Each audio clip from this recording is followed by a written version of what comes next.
licença, muito obrigado. Obrigado, Sr. Almirante Silva Carreira, pela oportunidade que me deu em poder estar aqui a divulgar uma parte do estudo da minha tese de doutoramento que estou a criar na Nova, na História Contemporânea, e também um agradecimento extensivo também a todo o Conselho Académico da classe e à Sra. Professora, que é a secretária da minha classe de História Marítima.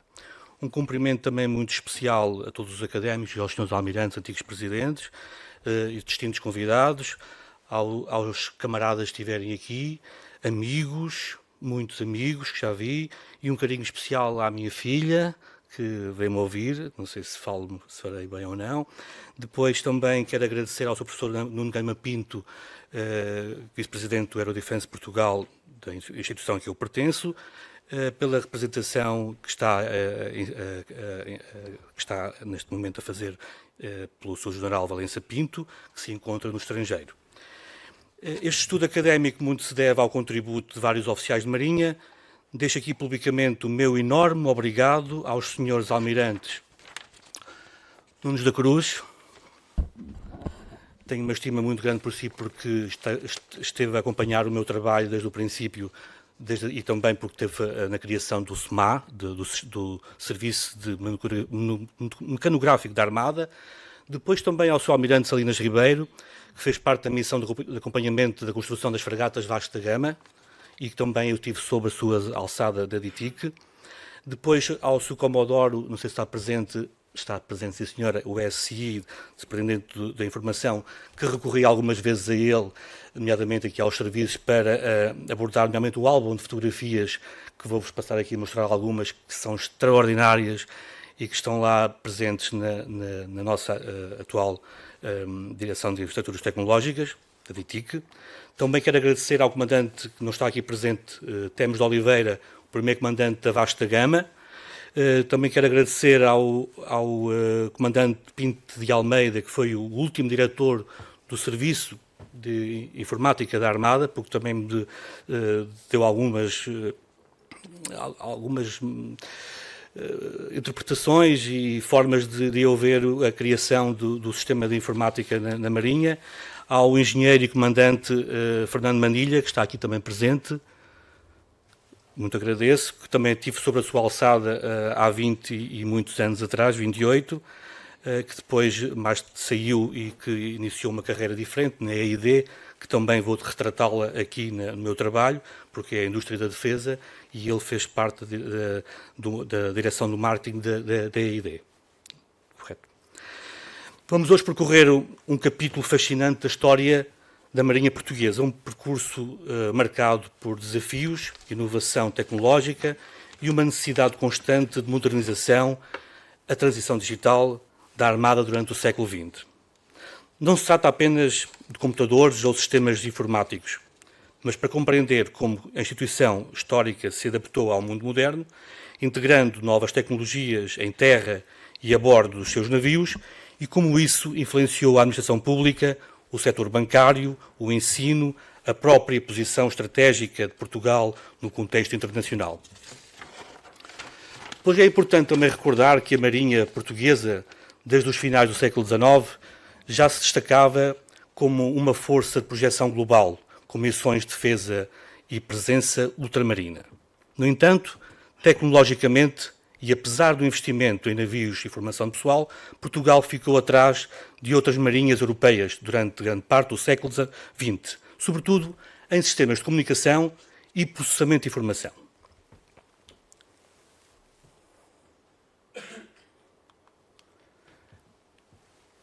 O objetivo do meu trabalho, como todos os temas de mestrado e de doutoramento têm, há sempre que responder a várias questões, uma das quais é quais foram os primeiros serviços, que é uma questão central, que a Marinha adotou para ter informática. Depois, qual foi o impacto que essa informática criou teve fora da Marinha Portuguesa.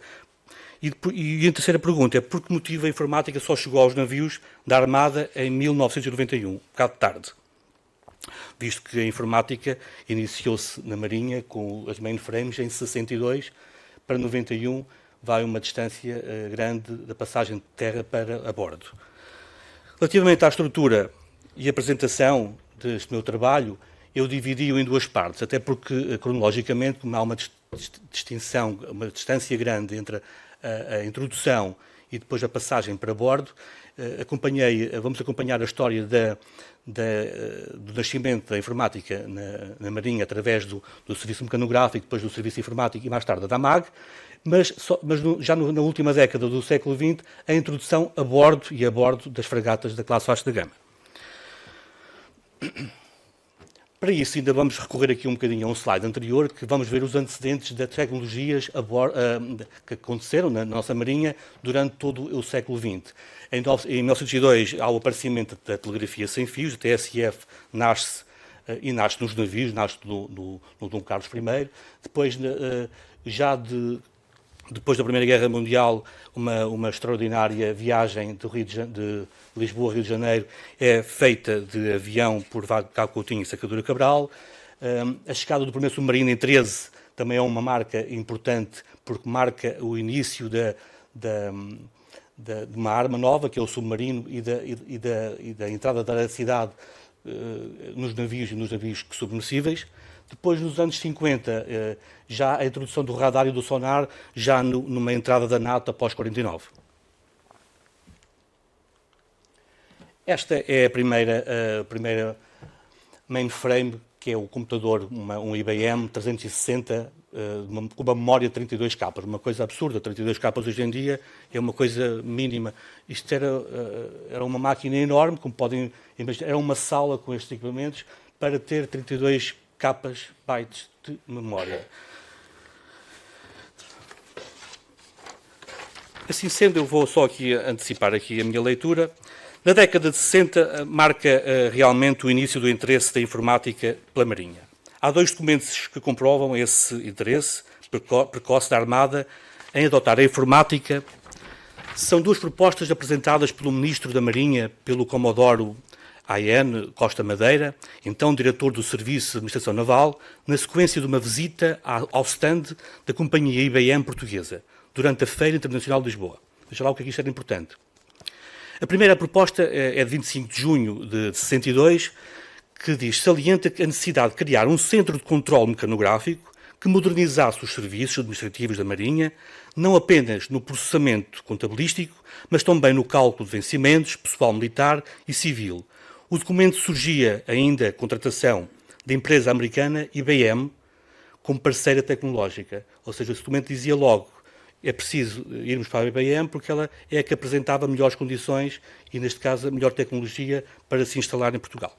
A segunda proposta também é do mesmo ano e no mês de julho, logo a seguir, que recomendava ao Ministro da Marinha que intercedesse junto do Ministro das Finanças para garantir a verba necessária para a construção e funcionamento do serviço mecanográfico na Armada.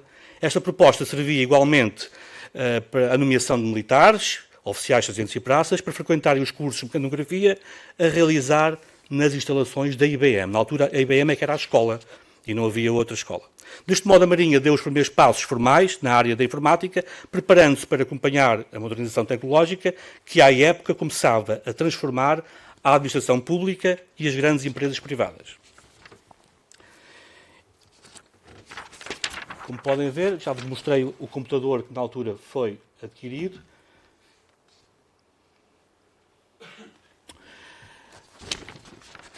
O SMA, que era o Serviço Mecanográfico da Armada, tinha como principais objetivos os quais processar dados administrativos e contabilísticos, elaborar cálculos de vencimento, porque era realmente tenho a certeza que a grande finalidade da introdução da informática, ou neste caso da mecanografia, na Armada, era o processamento de vencimentos, porque estávamos numa guerra, estávamos num teatro que acompanhava 3 cenários em África, Angola, Moçambique e Guiné, e eram muitos militares. Só o Exército tinha cerca de 100 mil militares na altura, e toda a estrutura civis. Processar isto tudo e a Marinha devia ter muitos também, eram muitos ordenados para processar, e eles estavam lá e os ordenados tinham que ser cá processados. Então, cooperar com diversos órgãos do Ministério da Marinha, fornecendo dados estatísticos e essenciais à gestão operacional, era uma das outras causas da implantação do SMA. Gerir inventários, património naval e matérias das unidades de depósito, também era uma das outras finalidades. Antes de possuir um computador próprio, o trabalho era realizado nas instalações da IBM Portugal, na rua de Duque de Palmela, onde também era formado o pessoal técnico. Só após a aquisição do primeiro computador, este que está em imagem, com uma memória de 32 capas, é que o serviço mecanográfico se instalou no Terreiro do Paço, atualmente no mesmo sítio onde atualmente é a DITIC, aqui por baixo, no piso térreo, adaptando-se às instalações a partir de 64. Este testemunho foi a cortesia do Sr. Almirante Nunes da Cruz, aqui presente, qual manifesto o meu agrado mais uma vez, a partir de uma entrevista realizada a 12 de agosto de 24, um dos primeiros oficiais da classe de Administração Naval a exercer funções da chefia do Serviço Mecanográfico, ainda como segundo-tenente, e saiu quando era capitão-tenente, correto? Foi subordinado durante este período de uma das grandes figuras que ficou lá há muito tempo nesta direção, que chegou a diretor, o Renato Pinto Madeira, que muitos de nós já descruzámos com textos dele escritos com base da mecanografia que estão patentes nos jornais do Grupo Militar Naval.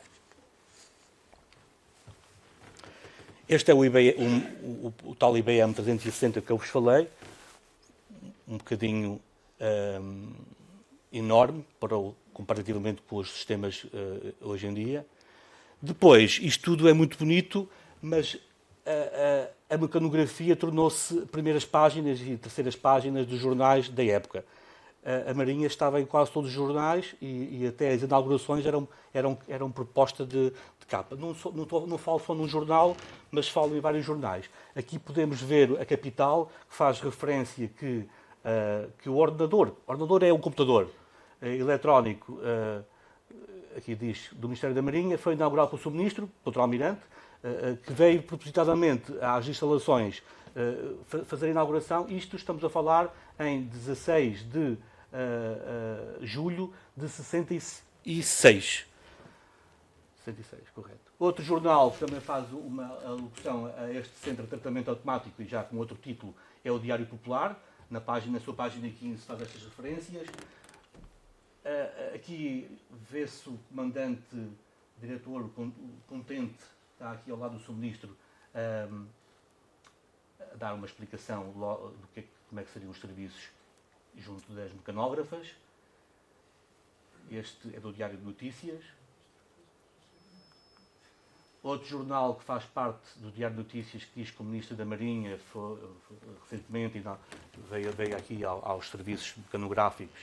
Todas estas fotografias foi muito mais fácil de ir à hemeroteca através de um álbum que ele e o Sr. Comodoro me facilitou e me emprestou, para que eu pudesse realmente, através daqui, chegar mais longe.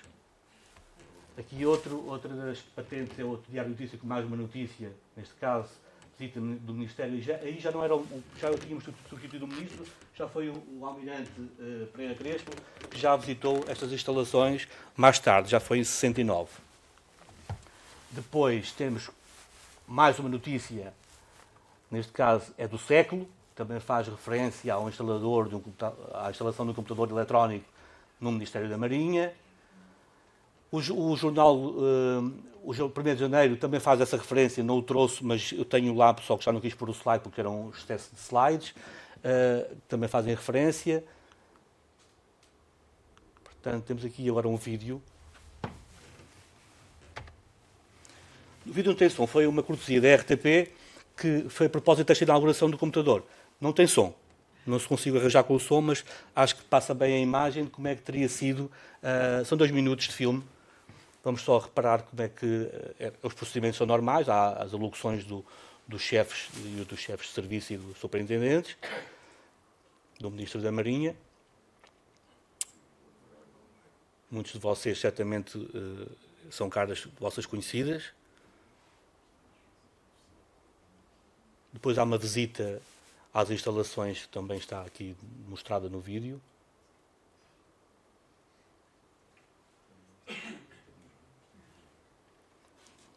É pena não haver som, mas confesso que a RTP ainda não conseguiu desbloquear essa parte.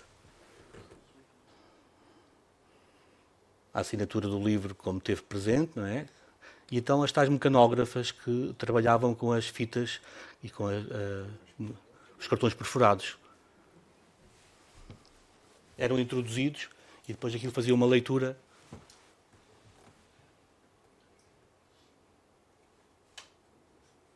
Era a novidade deste final do século XX. A inauguração.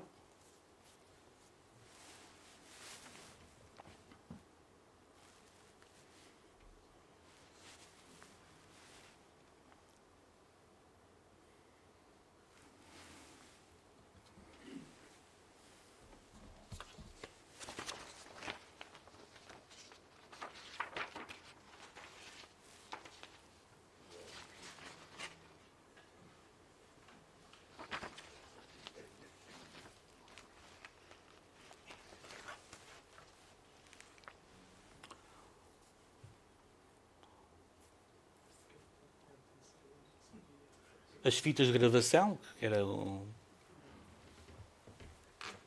Eu ainda sou do tempo desta fita. Ainda me lembro desta fita. As fragatas Vasta Gama, quando iniciaram a vinda para cá, ainda carregavam fita desta no sistema Nautilus. Estou antigo.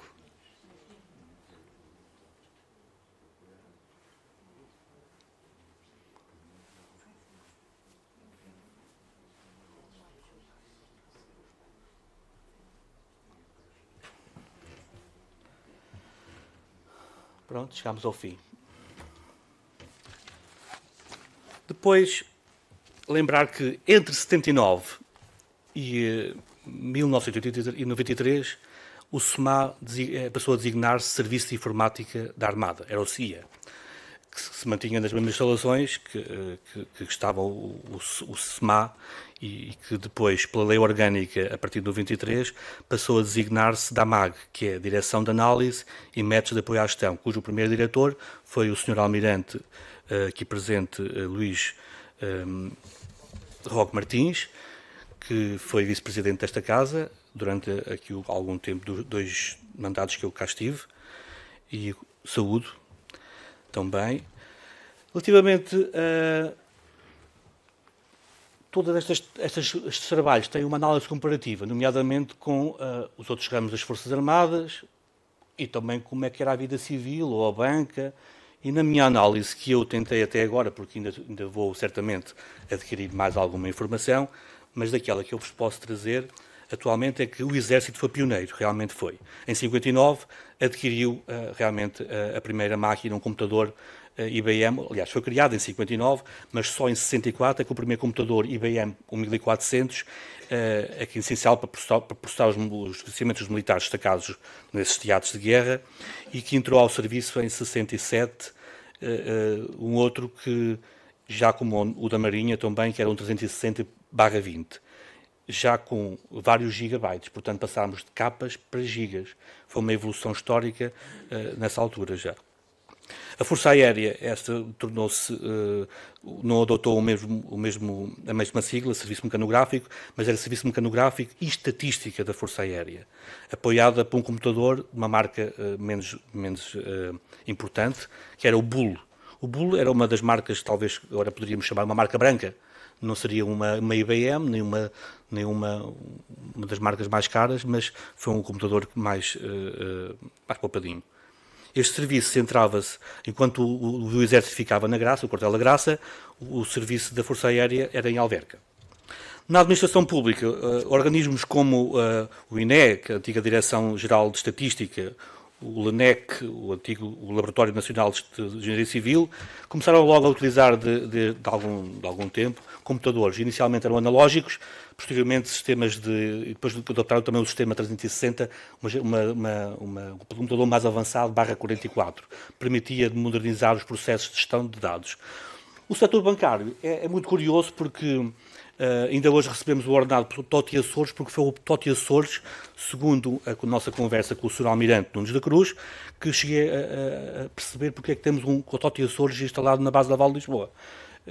O contrato veio precisamente bem por causa de instalar realmente a máquina, o processamento. Foi um concurso público, não foi, Sr. Almirante, que surgiu que foi lançado também à Caixa de Depósitos e que depois a Caixa de Depósitos mais tarde até reclamou por ser o Tota e Açores a ganhar e não a Caixa de Depósitos, mas que foi sem efeito. E daí uma das cláusulas era a construção de uma unidade bancária para os militares poderem retirar dinheiro no Alfeite. É só uma curiosidade, mas tem a razão de existir lá um banco, vem daqui da altura deste contrato. A Caixa de Depósitos atrasou-se um bocadinho em relação ao Tota e Açores e só em 67 é que nascem os primeiros computadores da Caixa de Depósitos. Depois, claro que o surgimento da rede multibanco aparece em 83, a chegada dos primeiros PCs individuais aparece em 85, já também na adaptar aqui as escolas, a Escola Naval, surgem os primeiros computadores em 85. Penso que uma vez falei com o Sr. Superintendente de Informação, que no seu ano de entrada já tinham lá os computadores na Escola Naval. Então, em 85 tínhamos acesso ao sistema central, ao IBM Sistema Central.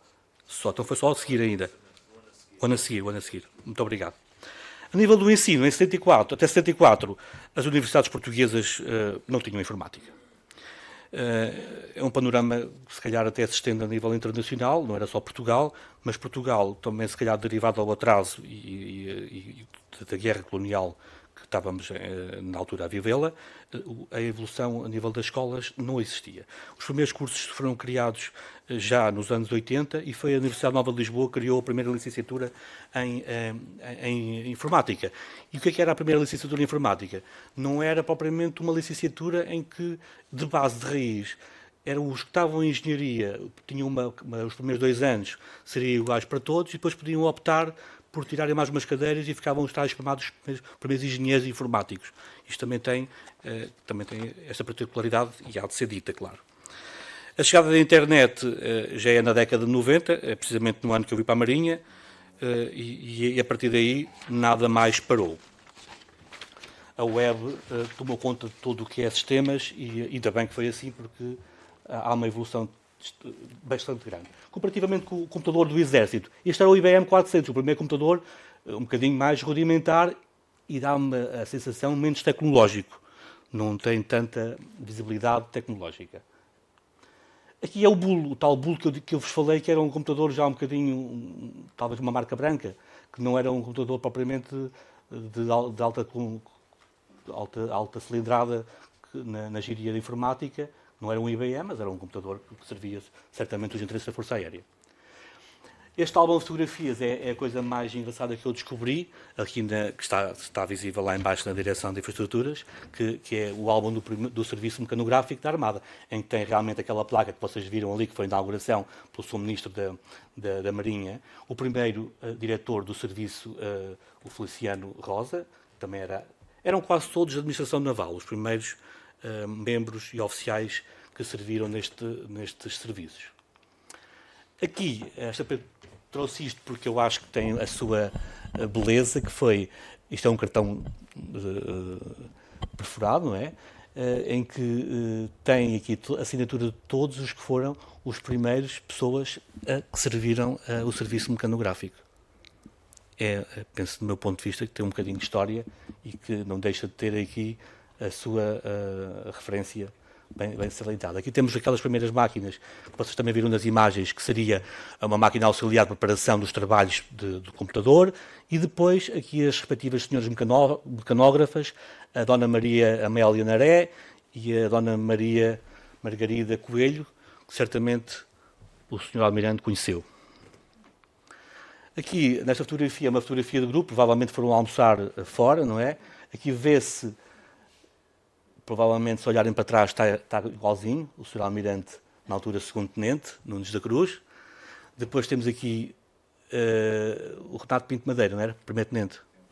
Pinto Madeira. Certamente conhecerão mais do que eu fico por aqui, nesta imagem.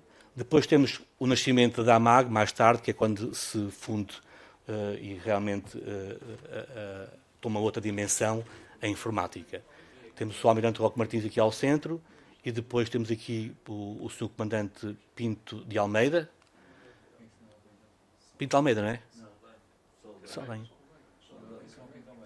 Pinto de Almeida qual é? Saldanha Carreira. Aqui temos o senhor Almirante SI atual, ainda aqui um jovem segundo tenente. Provavelmente segundo tenente ainda. Estes ainda são do meu tempo, que eu estive aqui com eles, com o tenente Pinheiro da Silva, Costa e Sousa, não era? Sousa e Costa. Pronto, ainda conheço aí algumas figuras. E cortesia também do nosso diretor da informação, do Departamento da Informação.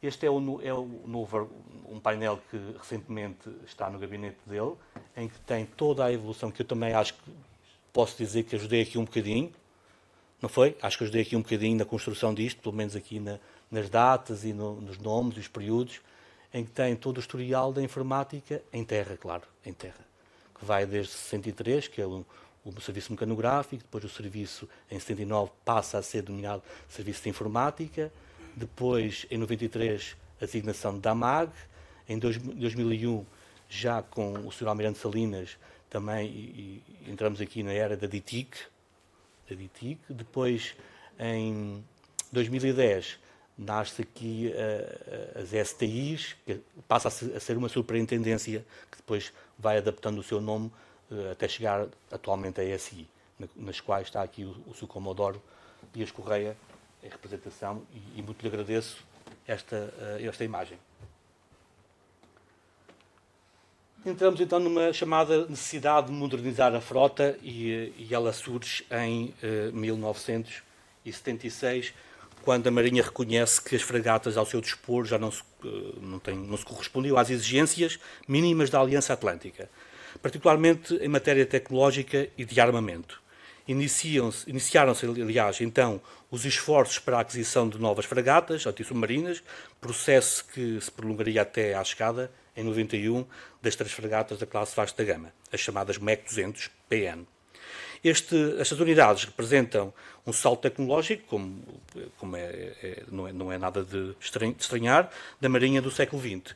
A introdução da informática a bordo foi uma forma fantástica.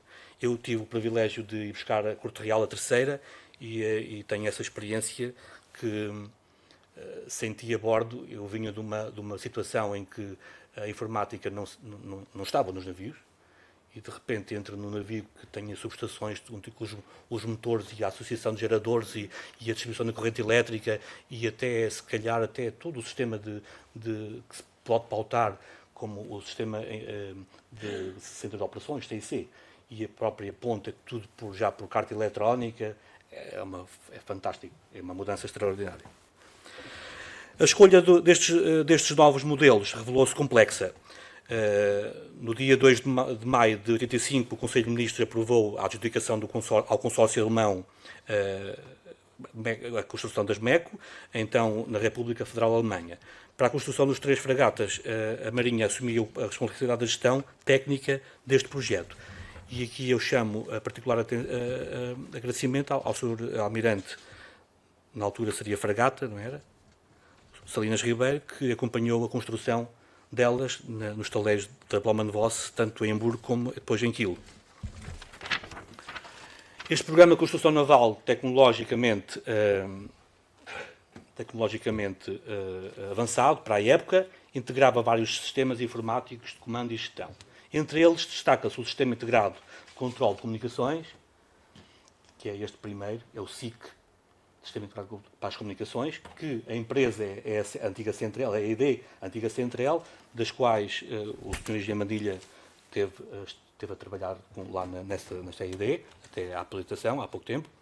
Depois, além deste sistema, o SUAC, que é o Sistema de Controlo e Comando das Armas e Sensores, que através do STACOS, o STACOS é um computador central que fica no CO, no Centro de Operações destas fragatas. Depois, a outra novidade seria o sistema combinado diesel-gás, em que era gerido por tal computador, o Nautus, em que assumia todo o controle da plataforma de comando e a remoto da máquina e da associação da energia elétrica. E esta informatização da plataforma naval representou uma mudança radical até da forma de operar, porque os portugueses estavam habituados a um certo ensino de acompanhamento e de treino, e tivemos que ir para a Alemanha com algum tempo de antecedência para nos adaptarmos a esta tecnologia nova que vinha aí. Provavelmente, eu só trouxe esta imagem porque eu acho que ela é importantíssima. Isto é uma metralhadora Phalanx. Esta metralhadora eu penso que seria agora a designação mais correta de chamada inteligência artificial. A inteligência artificial não começou agora, ela começou em 1991. Esta metralhadora Phalanx é uma metralhadora de defesa, é de 20 milímetros. E seria como a inteligência artificial dos anos 90, no início. E porquê que eu digo isso? Porque ela é autónoma do CO.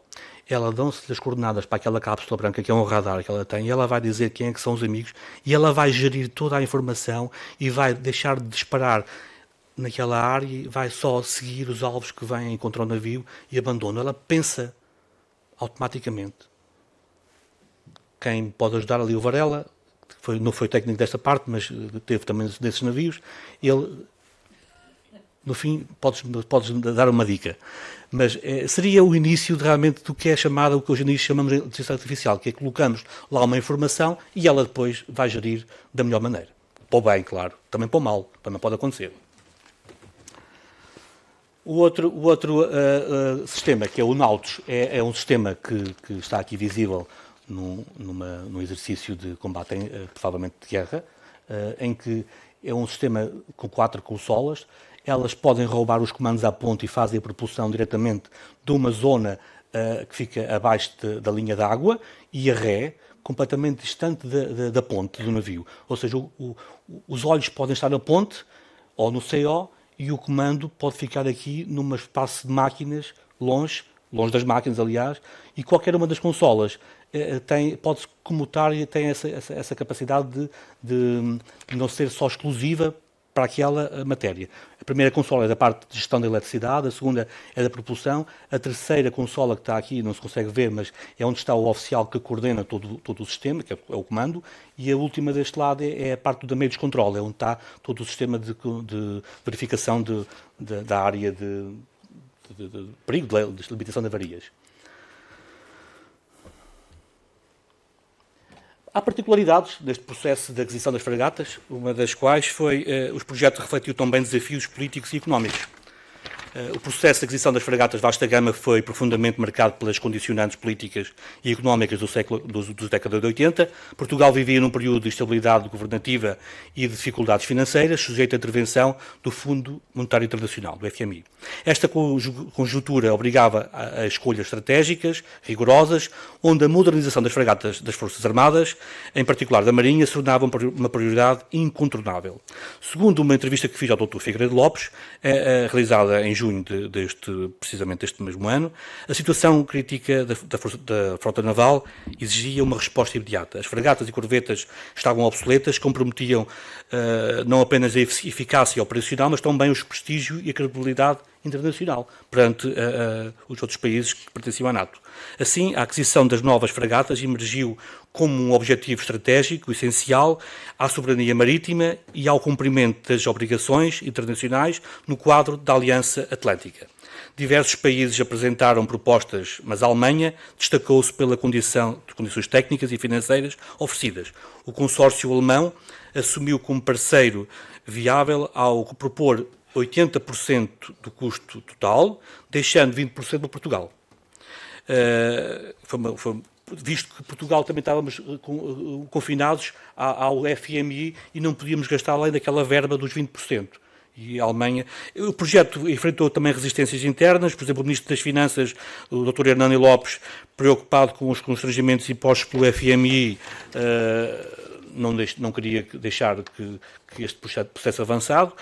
Para ultrapassar o impasse, o Dr. Figueiredo Lopes apresentou uma análise detalhada e realista sobre o estado de crítico da frota e o processo acabou por ser aprovado. A viabilização definitiva exigiu, contudo, imensas negociações diplomáticas. O Primeiro-Ministro, na altura, Aníbal Cavaco Silva, desempenhou um papel central ao deslocar-se à Alemanha para renegociar a participação financeira, conseguindo reforçar o contributo alemão. Depois também o acordo incluía contrapartidas industriais, como a transferência de tecnologia e participação de estaleiros portugueses na construção e manutenção das fragatas. Embora algumas destas medidas não tenham sido integralmente concretizadas, o projeto proporcionou avanços importantes, sobretudo na modernização de equipamentos e do desenvolvimento do sistema de comunicações que a NATO exigia. As fragatas vasta gama transformaram a marinha portuguesa, introduziram sistemas informáticos de gestão-controle, aumentaram a capacidade operacional e consolidaram o que mais importante tínhamos com os aliados, ou nomeadamente com a NATO. Mais do que uma simples renovação de meios, representaram a integração plena de Portugal na lógica tecnológica e estratégica da Aliança Atlântica. Estou quase a terminar. Em suma, a transição digital na Marinha foi mais do que uma simples introdução de computadores das fragatas ou fragatas modernas. Foi um esforço estratégico, institucional e humano que permitiu à Armada acompanhar e modernizar-se, fortalecer a posição nacional e internacional, inspirar a adaptação tecnológica em toda a sociedade portuguesa. Esta história é uma lição sobre a visão e a perseverança e capacidade de adaptação, valores que continuam a guiar a Marinha Portuguesa do século XXI. Muito obrigado.